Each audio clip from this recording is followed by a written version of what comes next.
This is a quiz grade. The things that you see highlighted in pink are things that I will not be answering on the video key, but you're welcome to take a look at the rest of the stuff. Okay. Number 2 is especially important. You need to know the vocab from number 1. There's several test questions that pull from this, so make sure you know those. You may check your answers. Number 2 talks about 3 examples that are matter, and I gave you protons, neutrons, and electrons because they all have mass and they all take up space. Remember we said in our notes the universe consists of matter and energy. The things that are not matter would be heat, sound, and I put EM waves for electromagnetic waves. That would be things like radio waves, microwaves, infrared light, visible light, ultraviolet lights, X-rays, gamma rays, those types of things. But yes, for sure, X-rays and gamma rays are not matter. Anything that has mass, though, is matter. So then coming to number 3, is air classified as matter? I said yes, because it's made of things like nitrogen, oxygen, carbon dioxide. It's made of things that have mass. Students like to put air here as an example of not matter. Air is definitely matter, so be careful with that. Alright, looking at number 4. An example of silicon has a shape and a volume that do not change. So it has a definite shape and a definite volume, which means it's a solid. If its shape doesn't change and its volume doesn't change, it's because it's in a solid state. Number 5, a sample of gold that has definite volume, which means a set volume, but it can change shape. That would be liquid hot gold. Okay? So if neither change, it's a solid. If only shape can change, it's a liquid. And if both can change, then it would be in the gas state. We aren't talking about plasma state in chemistry. That's something you might get to in physics. For questions 6 through 8, we're talking about this lab setup right here. Okay? And it says the lab setup to the right is an example of. What we have is a Bunsen burner, it's a flame, and something here. So what we're going to have happen is it's going to boil and evaporate. So this is evaporation. Now distillation is very similar to evaporation, but if it was distillation, we would have something up here, a contraption to catch all that liquid. Okay, we'd have a setup for that. Number 7, what kinds of things would you be able to separate with this? And really, my keyword here is dissolved. Anything that's dissolved can be set up or separated by evaporation. So salt in water, Kool-Aid in water, sugar in water, ammonia in water, anything that is dissolved is something you can use to set up. Okay? And so what would be left in the dish would be salts, and the water would boil off if it was salt water. And that's what we did in class. We did that in lab. Number 8, if you place sugar water into this dish and heated it, remember it said 6 through 8, use this picture. So for number 8, if we put sugar water in here and we heated it, what would be left in the dish? So if we have sugar water, the water is going to evaporate out into steam, and we're going to have just sugar left in there, a big crusty sugar at the bottom. Okay? The water is going to evaporate out, so it won't be left there. Number 9, I drew a little sketch. I showed a funnel and some stuff in the funnel still. And then I drew a beaker. And then I labeled it from what we did in lab. What we did in lab was sand, salt, and water. And the sand, which does not dissolve, gets caught in the filter. The salt, which is dissolved in the water, drips out and would be found in the beaker. So number 10 says if you poured rice, salt, and water, or rice and salt water rather, to your answer for number 9, what would get caught in the filter? Okay, based on my explanation from what we did in lab, you should be able to answer number 10 on your own. Number 11, student tests a pure substance that is brittle, an insulator, and dull, and it has a definite shape and volume, which means it's solid if it has a definite shape and volume. So I can get rid of liquid, and I can get rid of liquid. Okay, so is it pure solid ionic or pure solid metal? Okay, metals are not brittle, insulator, and dull, so it can't be a metal. I'm going to go ahead and circle C. Now, a lot of students wanted to pick B. They wanted to pick the nonmetal. And you're right, it could be a solid nonmetal, but that wasn't a choice. So remember, when ionic compounds are solid, they behave like nonmetals. Definite shape and volume, though. That meant that it was a solid. Let's see if we can get this a little bit better. Not quite. Okay, go ahead and turn to page 2 with us. I'm going to try focusing that again. There we go. That's better. Page 2, we're on number 12 here. A student tests a pure substance in lab and finds that it's ductile, lustrous, and has a set shape. Okay, so if the shape doesn't change, then it is a solid. Okay, so we can get rid of liquid, which I already did here. I got rid of the liquids in red. I'll cross it out darker in blue if you want. If it has a set shape, it's a solid, and it's an electrical conductor. So my choices are pure solid metal or pure solid nonmetal, and those are properties of metals. A student tests the material's malleability, melting point, and color. All of these properties are example of blank properties. So what I did is anytime I see the words extensive and intensive in a choice, I recommend my students write in common is intensive, just like this. That properties that you have in common are intensive. And then go ahead and write down these boxes. So if you want to add this to your notes right here, home students, and I think this is true for McLeod and Hansen for sure, that you will get 1 point extra credit if you write this down right here. That in common properties are intensive properties between a little box and a big box. So I'm going to pretend like this is gold. I have a little bit of gold and a lot of gold. What those boxes have in common are their intensive properties. So would a little gold have the same malleability as a lot of gold? Yes. Would it melt at the same temperature? Yes. Would it be the same color? Yeah. A little bit of gold is the same color as a lot of gold. So that is in common, which means it is intensive and not extensive. I can get rid of those. And then here's the big thing. There's no such thing as chemical intensive, chemical extensive. They're always physical. Because I can check the color of something without changing it. So that's a physical property. So this is going to be B, physical intensive properties. Number 5 I wrote down. I told my students that E for extensive is the 5th letter in the alphabet. A, B, C, D, E. So there are really only 5 extensive properties that we talk about in chemistry very often. So extensive properties would be what you don't have in common. So if in common is intensive, extensive is what would be different between those gold samples. Well, a little bit of gold weighs different than a lot of gold. That's extensive. They take up different volumes. They have different sizes. They have different lengths. And there's a different amount of gold in there, different number of gold atoms or gold particles. So those are the 5 very common extensive properties.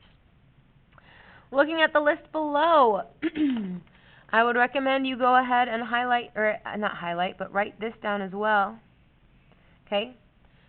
It says, look at the list below, circle all of the chemical change, and underline all of the physical changes. So for physical changes, I said that you can undo them. There are 3 main types of physical changes: dissolving, state changes, and shape changes. Okay? So if I can undo it, it's physical. Melting. I can unmelt something. That's a state change, so I'm going to underline it. If I freeze it, then it unmelted. Combusting. I can't unblow something up, so that's chemical. Can I evaporate something? Sure, that's going from a liquid to a gas. I could condense it. Corroding is reacting with acid. That's chemical. Rusting, that's reacting with air. Okay, you can't unrust a bumper. You can clean a bumper, but it's still rust. Unbending, sure, I said that any shape change is physical. So I can unbend it, I can uncut it, I cannot unburn it, so that's chemical. Sublimating, okay, sublimation is a state change. It's going straight from a solid to a liquid. So that would mean it's a state change, so it's a physical change. And then reacting, blank reacting with blank, is always chemical. You can't unreact something. Which properties change when more material is added to the sample? Okay, so we're talking about changing. In common properties are intensive properties. So if they change, then it's not intensive. Those would be our 5 main extensive properties. What properties stay the same? What properties are in common? Would be intensive. Okay, please write this on your test for yourself. In common properties are intensive properties. And draw yourself little samples. A little bit of chocolate has the same melting point and color as a lot of chocolate, so those are intensive properties. Alright, for number 18, I recommend that you write metals are messy. That's what I taught my students. Metals are messy. They lose their electrons. They throw them away. So metals tend to lose electrons, forming positive ions called blank, which is written over here. Okay, nonmetals tend to gain electrons, forming negative ions called there. And for anion, I taught my students that the 2 N's are for negative, non-metal. And anion is negative, cats are positive, cation. Okay, please make sure you're being careful with these. Go ahead and fill in those last 3 on your own. Lots of vocab questions from this on your exam that hopefully will be easy questions if you have those memorized. Looking at the periodic table review, you have to have these groups memorized. Number 20 is the same question as 22, so go ahead and take a look at those. But the alkaline earth metals, y'all have to know that that's group blank. You have to know that group, so look it up in your notes if you don't have it memorized. Alright, number 24, sulfur is a non-metal. When it completes its octet, it tends to non-negative, non-metals. So I can tell you that sulfur is going to make a negative something when it completes its octet. Now looking at your periodic table, your test copies are going to be blank. They won't be color-coded like this. But you can find sulfur and see that it's in family 6A, which means it has 6 valence electrons. Non-metals want to be just like noble gases. So sulfur in 6A wants to be like 8A, which means it needs 2 more electrons. So sulfur wants to gain 2 electrons to make a negative 2 charge. And then the non-metals are always negative, okay? And it's anion for negative non-metal. So it's not going to be a cation. It's going to be an anion. So it could be A or B only. And if you lose electrons, you're positive. So it's not A. Gaining electrons would make you negative because electrons are negative. So if sulfur gains 2 more, it makes negative 2. Alright, so let's turn and look at page 3, please. Page 3, remember, metals are messy. When magnesium completes its octet, it tends to. Metals are messy. It's going to lose electrons, so it's either A or C. Okay, and losing your negative would make you positive, and a positive ion is a cation, B. Make sure for 26 you're saying why. If you don't answer this, you don't get credit on it. 27 says which electron or which element is most likely to gain electrons. Metals are messy, they lose electrons, so non-metals are going to gain. So it's asking you which of the following is a non-metal. Okay. Helium is a noble gas. It's not going to gain or lose electrons. Nitrogen is a non-metal. Ooh, that one looks good. Okay. Sodium is a metal. That will not gain electrons. It's messy. And nickel right here is a metal, so it will lose electrons as well. So sure enough, B is going to be my reason because it's the only non-metal. So there's your answer. Y'all, 28 is just an absolutely vital skill. You have to know how to do these. 28. If you don't know how to find the charge, you really can't do anything else on this test.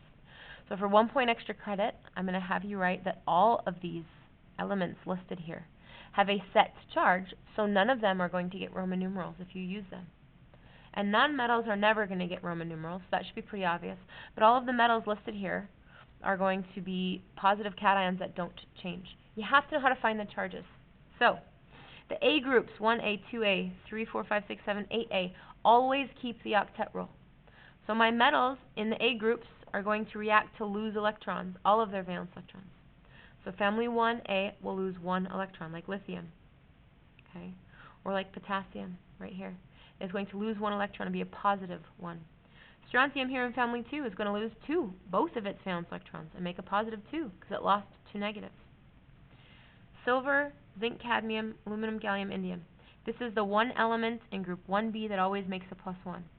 These are the 2 elements in group 2B that always make a plus 2 charge.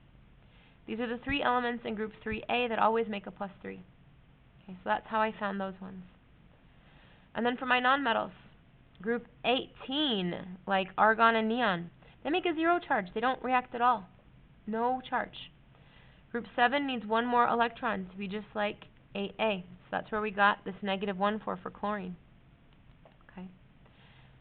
6A wants 2 electrons, -2, -3 because it needs 3 more to be like 8, -4. So go ahead and take the time to correct these 2 columns and then finish this one on your own. You will not get these labeled for you on the periodic table in your classroom, and they will not be labeled for you on your test periodic table either. So you have to know how to find those. Okay, 29, I gave you some of the answers to check your work. I also circled a couple of keywords, 7 and -1. So go ahead and fill in true or false, the rest there on the pink. Number 30 is potassium reacts with bromine to form KBr. The bromine atom will.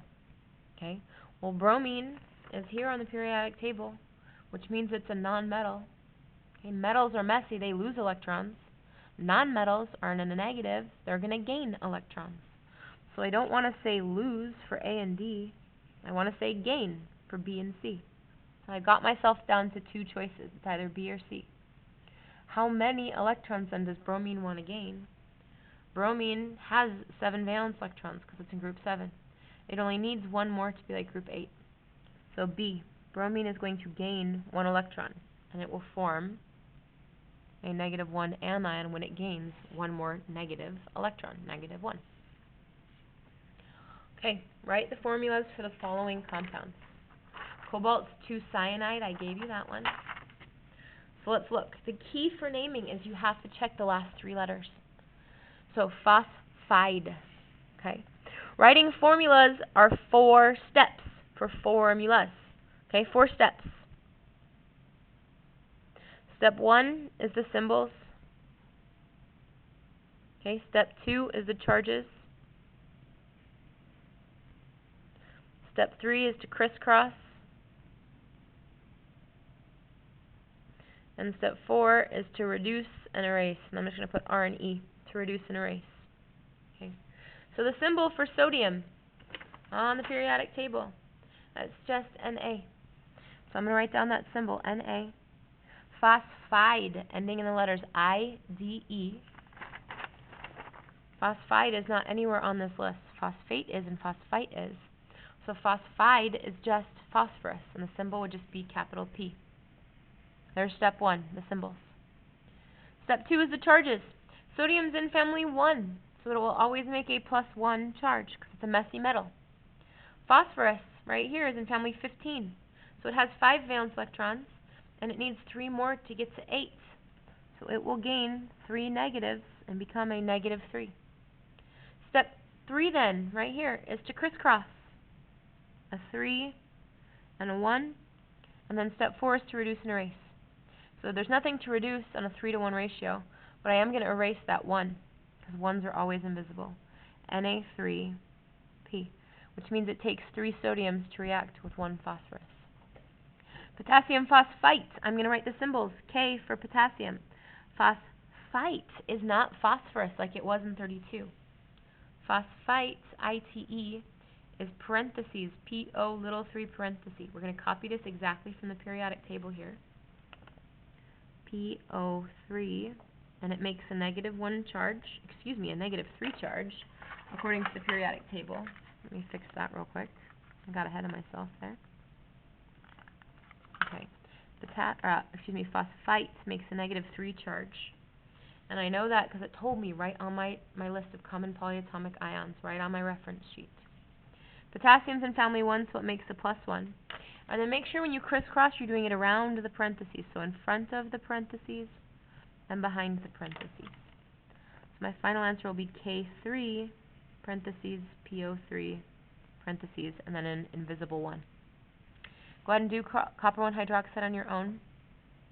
For calcium nitrate, NaTe. Remember, you should have fixed that NO3 on your periodic table. But nitrate is right here. We're going to copy that exactly. So calcium, Ca, nitrate, NO3. And according to the periodic table, that makes a -1 charge. Calcium makes a +2. So when we crisscross, it would be calcium, invisible 1, NO3, 2. Like that. Okay, there's nothing to reduce on this one. Okay, let's look at page 4. It says, what is the formula for magnesium nitrite? So I wrote down the symbols already. Magnesium and nitrite is NO2. Careful, it's not nitrate, ATE, but ITE. I wrote down the charges. Magnesium is in family 2, so it always makes a +2 charge. Nitrite was on my list. Okay, on my list, NO2 makes a -1 charge. So now I can crisscross these. A 1 and a 2. So this is magnesium nitride. That's not it. This is NO3. That's nitrate. That's not it. There's NO2 and there's NO2. But this is Mg invisible 1, NO2 2. This is Mg NO2 3, which is not what it is. So our correct answer should be C. Okay. The formula for iron 4 hydroxide. I'm not going to do this one for you, but I did set it up a little bit. Okay. Number 40, I'm not going to do this one for you. Actually, let's do number 40 together. That one's fine. Beryllium, Be. Beryllium's in family 2, so it's going to make a +2 charge. Oxide is oxygen. Oxygen's in family 6, so it needs 2 more electrons to be like family 8. So in order to get 2 more electrons, it would become -2. When I crisscross those, 2 and 2. Okay, first of all, you don't want to pick BaO2. Come on, now that's barium, not beryllium. Be2O2 is what I have, but I do not want to pick that because that's not reduced. A 2/2 ratio can simplify to 1/1. So that's what I'm going to do. Is I do not want to pick A, I want to pick the simplified version, B. Almost right is wrong in chemistry, Al. If you forget to simplify, we're going to mark it wrong for you. So make sure, you should never have 2 even numbers, right? You can divide them by 2. 2 divided by 2 is 1, which is invisible. 2 divided by 2 is 1, which is invisible. Go ahead and answer 39 and 41 on your own. Okay, chromium 2 fluoride. Be careful with those. Name the following compounds, 42 through 48. The biggest thing that is making my students crazy is the Roman numerals. Students are using them when they shouldn't, and they're not using them when they should. So the first thing is notice, we pointed this out in class, that 46 is an error. 46, the problem should be SN2O3. Your teacher forgot to crisscross when they did it, which was wiggity, wiggity, wiggity, whack. Right? So SN2O3, and then tin free oxide.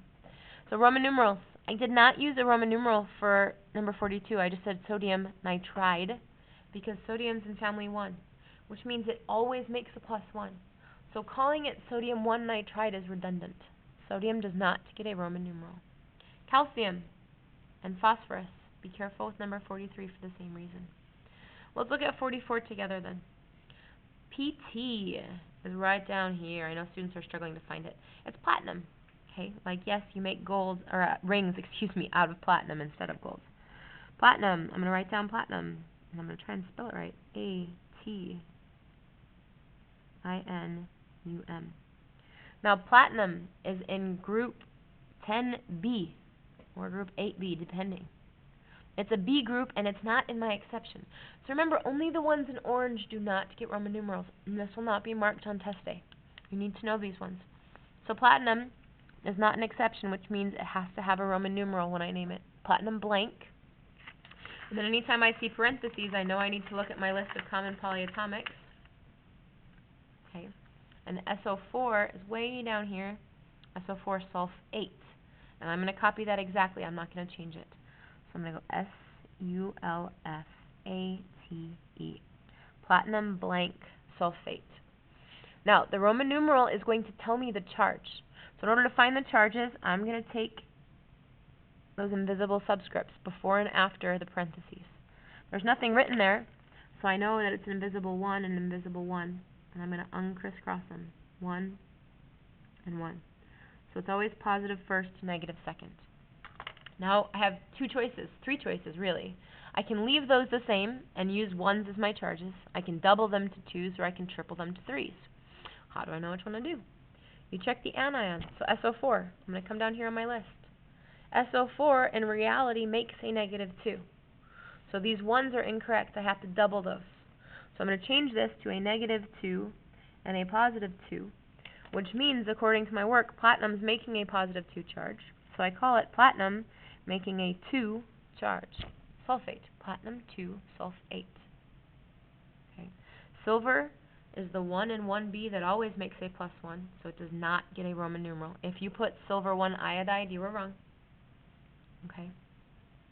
ZRS. Let's take a look at this one together. ZR is zirconium, like cubic zirconium. So I'm going to go ahead and write that down. ZIRCONIUM. Now, zirconium is in a B group, and it's not my exception block, which means it needs a Roman numeral. So I'm going to just call it zirconium blank sulfide. So sulfur changes to sulfide. And again, I'm going to uncrisscross these invisible 1s that are down there. Bring them up. Positive 1, negative 1. I have 3 choices. I can leave them, double them, or triple them. So I check my anion, which in this case is sulfur, -1.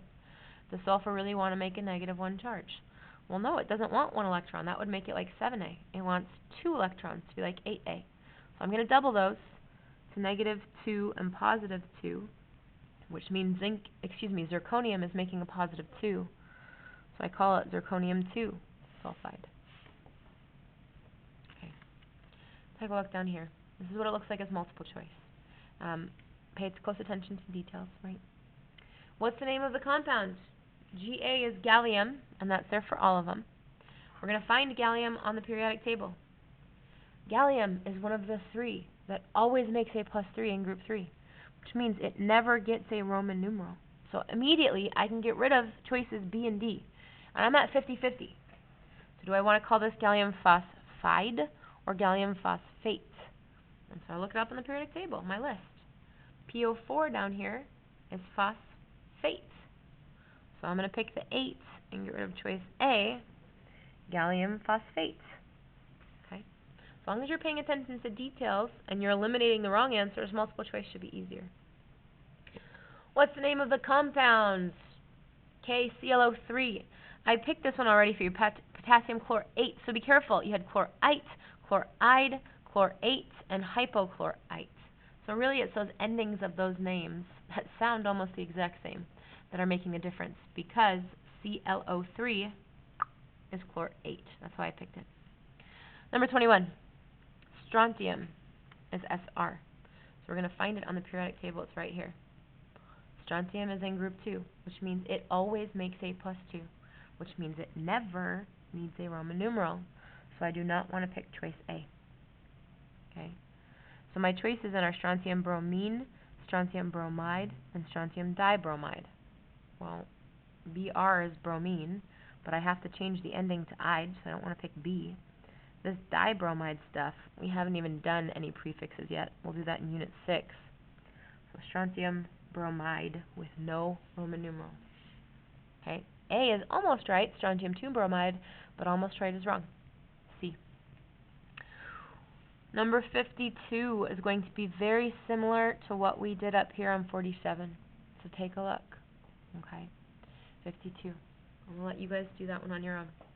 Number 53, correct nomenclature. I'm going to have you do that on your own. Just keep in mind that silver is the 1 in 1B that always makes a +1. So be careful when you name that one. Which Roman numeral is needed to name cobalt chloride, cobalt 2 chloride? Take a look at this work. Don't just pick the answer. Make sure you understand why. Oh, wow, you know what? That's not even the right answer. Come on, home. It's not B. No. This would be choice C. Okay, let me show you that again. Cl2 was the problem. So I'm going to bring up this invisible 1, and I'm going to uncriss-cross this 2. It's always positive first, negative second. So I have to check the anion, and chlorine's in family 7, so it does make a -1 charge, which means cobalt's making a 2, C2. Whoops. Do the same thing for number 55, but do it right the first time, not like I did. Okay, page 5 is going to be pretty quick for the video tutorial. It's very important for you to see these common mistakes. Okay. Number 56 says, which of the following is not a binary compound? So we did this on pages 11 and 12 in your homework packet, and we taught you this trick that binary compounds end in ide, I-D-E. The only exceptions would be cyanide and hydroxide. If you want to write this down in your packet right here, we'll know you're watching the video and we'll give you a point of extra credit for that. Okay. So which of the following is not a binary compound? And I underlined the keywords. Ide, ate, ide, and ide. So which one is not a binary compound? Well, it's the only one that doesn't end in ide. C. How did you know? Well, I just explained it. Go ahead and rewind it if you didn't know. But you need to, for credit on this problem, you have to explain how you knew. Same thing for number 57. Which one is a binary compound? So 56 is which one is not. So this one, which one is? So you're looking for the name that does end in ide. Nitride, B. It ends in ide, which means it's just gold and nitrogen, +1, -3. Au3N, invisible 1, is gold nitride. That's binary because there's only 2 capital letters. Okay, problems 58 through 62 are about this made-up student named Chloe. She did these following problems, but she made several mistakes. So you need to give her correct answers here and then you need to explain what she did wrong. So I think we did this one together in class for most students. I've got the answer there anyways. Okay? There are 2 mistakes on this one, so all I wrote down was that there were 2 mistakes, and I highlighted them.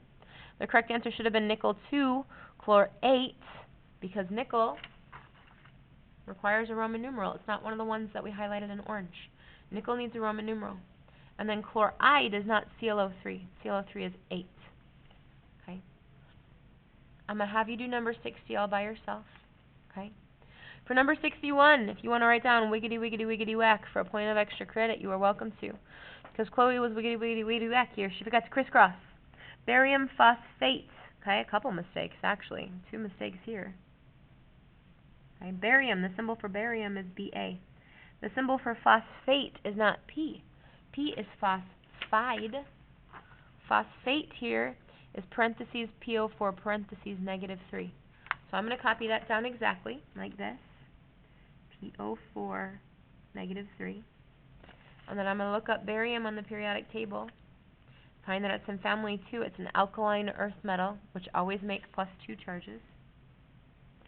So when I crisscross that, my 3 and my 2, see, she didn't crisscross them, or she did. This problem should go up here. Okay, so she crisscrossed, but she forgot that it was a P. So there's her 1 mistake, excuse me. And there's her right answer if you want to rewrite that. Alright, looking at number 62, iron 3 hydroxide. She wrote down SN3OH. SN is not iron. Okay? SN is tin, so there's mistake number 1. That the symbols are iron and hydroxide, which is over here on the list. Hydroxide is OH -1. Iron in this case is making a +3 charge because it told me in the name, iron 3. And it's a metal, so it's always +3. Then we should crisscross it. There's my wiggity wiggity wiggity whack one. Right here too. But she forgot to crisscross. She went SN3 instead of moving the subscript over. So our final answer should be Fe invisible 1, OH3. So her 2 mistakes. She didn't crisscross the charges, and she used the wrong symbol for iron. Okay, make sure you're writing full sentences for why she was wrong. It's important for you to see what the common mistakes are. Alright, last page, which I think a lot of students are doing great on. Page 6. Okay. How many atoms are there in 1 mole of lithium? How many molecules are there in 1 mole of sugar? It's the same thing as asking how many basketballs are there in a mole of basketballs, or how many pennies are there in a mole of pennies. A mole of anything is going to be on the back of your periodic table, right where it says molar constants. Okay, Avogadro's number equals particles per mole. And particles can be atoms, molecules, basketballs, donuts, people, pennies, anything. So if you have 1 mole of anything, it is this number as the answer. When you come up here, there's your answer for both of them. They're the same. A mole of anything is Avogadro's number, 6.02 times 10 to the 23rd. So the molar mass of gold, and we did this in our notes, the molar mass is same as the atomic mass. And atomic mass is always written here beneath the symbol on your periodic tables. So for gold, I got the number right there, 196.967, no rounding. What's the molar mass of neon? Well, we're going to look it up here. That would be 20.180. That's the mass of 1 mole of neon. Grams is mass and 1 mole. Grams per 1 mole. Now, if I asked you how many atoms there are in 1 mole of neon, you'd say 6.02 times 10 to the 23rd. If I ask you for mass, then you're going to use this number, mass. Okay? You need to show your work for numbers 67 and 68. I gave you your answers. Answers get no credit, so make sure you're showing your work. Okay? And I'm going to do a problem down below so you can copy that, the work from that. Number 69. How many atoms are in 1 mole of argon? Okay, well, it's a little bit tricky, because if you look argon up on the periodic table, it tells you that 18 is the atomic number, right up here, atomic number. It tells you that the mass down here is 39.948, but that's not what it asked me. It asked me how many atoms. So I'm going to look over at the periodic table on the back where it says molar constants. 1 mole of particles, which are like atoms or molecules, is this number, 6.02 times 10 to the 23rd. This is the molar mass, but that's not what they're asking here, y'all. They're asking how many atoms, just like they did up here for 63 and 64. Okay, be careful. What's the molar mass of nickel? Now I want to use the mass number. I don't want to use the particle number right here. I want to use the mass number, which for nickel is right here, the mass number. The atomic mass is 58.693, which they gave you right there. All right. Let's do 71. 71 is going to be the same way that you do 67 and 68. So the molar mass of zinc, zinc nitride, okay, with no Roman numeral, because zinc always makes a +2. So looking at this formula, I can see that there is no subscript after zinc, which means there's only one of them. So I'm going to go 1 zinc, Zn, there's only one of them, times how much each zinc weighs, which is right here on the periodic table. The mass of each zinc is 65.38. Okay, and I'm going to get an answer for that, which 1 times any number is just 65.38. Now when it comes to nitrogen, I have 2 nitrogen because it says N2. So I have 2 nitrogen. Each nitrogen on the periodic table weighs 14.007. So 2 times 14.007 equals 28.014. Grab my calculator out so y'all can watch me do this. So there are my 2 answers. So all of the zinc weighs this much, all of the nitrogen weighs this much. When I add them together, I have got 65.38 plus 28.014 equals 93.394 grams per mole. There's my answer. Okay. That's the same way you're going to do problems 67 and 68. Now for extra credit, problems 63, 64, 69. 1 mole of basketballs equals 6.02 times 10 to the 23rd basketballs. A mole of argon has that many atoms. A mole of lithium has that many atoms. A mole of sugar has that many molecules. Okay, a mole of is that number, but the mass isn't that number. The mass is on the periodic table. Okay, that was fast and furious. I know it didn't really feel like it for y'all, but that was quick for some of you. Please come in for more help, and good luck on your exam.